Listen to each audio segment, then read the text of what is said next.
Breaking news చూస్తున్నాం. TTD పాలక మండలి సభ్యత్వానికి జంగా కృష్ణమూర్తి రాజీనామా చేశారు. తన రాజీనామాను ఆమోదించాలంటూ సీఎం చంద్రబాబుకు లేఖ రాశారు.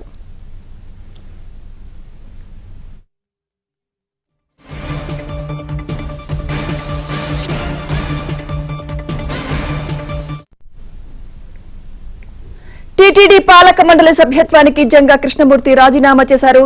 తన రాజీనామాను ఆమోదించాలంటూ సీఎం చంద్రబాబుకు లేఖ రాశారు.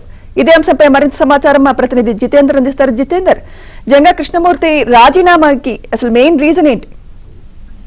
సుమిత్ర, కొద్ది రోజుల క్రితం జరిగినటువంటి టీటీడీ పాలక మండలి సమావేశంలో టీటీడీ పాలక మండలి సభ్యుడిగా కొనసాగుతున్నటువంటి జంగా కృష్ణమూర్తికి సంబంధించి ఓ స్థల అభ్యర్థనకు పాలక మండలి ఆమోదం తెలిపింది.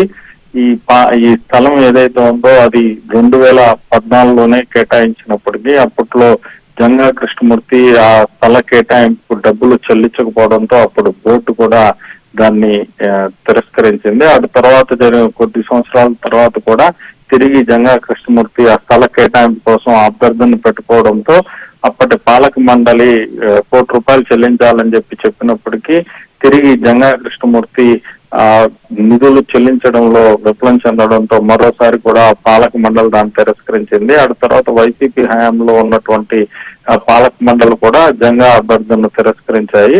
తిరిగి జంగా కృష్ణమూర్తి తనకు గతంలో కేటాయించినటువంటి స్థలాన్ని కూడా కేటాయించాలని చెప్పి అక్టోబర్ 18 జరిగినటువంటి పాలక మండలి సమావేశంలో అభ్యర్థన పెట్టుకోగా ఆనాడు జరిగినటువంటి సమావేశంలో జంగా కృష్ణమూర్తికి గతంలో బాలాజీ నగర్ ప్రాంతం వద్ద కేటాయించినటువంటి ప్లాట్ నెంబర్ 2ని తిరిగి కేటాయిస్తూ కూడా పాలక మండలి ఆమోదం తెలిపి దీన్ని ప్రభుత్వానికి కూడా పంపినటువంటి పరిస్థితి ఉంది.